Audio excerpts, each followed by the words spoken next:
எல்லாருக்கும் வணக்கம். பிக் பாஸில் இன்றைக்கான 2வது ப்ரோமோ வந்து ரிலீஸ் பண்ணியிருக்காங்க.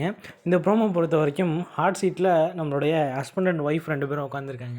யார்? நம்மளுடைய தர்சிகாவும் விஜய் விஷாலும். ஓகேவா? இன்னும் கொஞ்ச நாள் உள்ளே விட்டாங்கன்னு வச்சுங்களேன், 2 பேரும் குழந்தையோட வெளில வந்திருப்பாங்க. அந்த அளவுக்கு இவங்க அவ்வளோ வேலையை பார்த்துருக்காங்க. ஓகேவா? அதன்படி வந்து பார்த்தோம்னா, இந்த 2 பேரில் யார் வெளில போவாங்கன்னு நீங்கள் நினைக்கிறீங்கன்னா ஹவுஸ்மேட்ஸ்லாம் கேட்குறாங்க. ரஞ்சித்து சில பேர்லாம் ஏஞ்சி வந்து பார்த்தீங்கன்னா விஷாலாக இருக்குமோ அப்படின்ற மாதிரி சொல்கிறாங்க. முத்தெல்லாம் வந்து பார்த்தீங்கன்னா ஏஞ்சி தர்சிகாவாக இருக்கும். தர்சிகா வந்து கடந்த சில நாட்களாக வந்து பார்த்தோம்னா அவங்க வந்து பெருசாக எதுவும் பெர்ஃபார்ம் பண்ணல. அது அவங்களே கூட உணர்ந்துட்டாங்க அப்படின்ற மாதிரி சொல்கிறாங்க.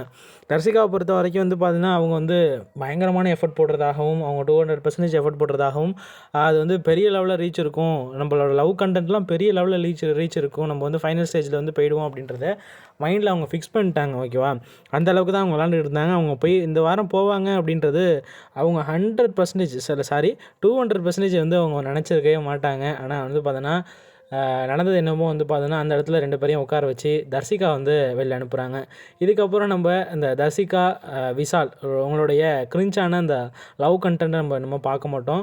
அது வரைக்கும் ஏதோ ஒரு வகையில் சந்தோஷம். நம்ம ஆசைப்பட்ட மாரி, எல்லாருமே ஆசைப்பட்ட மாரி இந்த வாரம் தர்சிகா வெளில அனுப்பிட்டாங்க.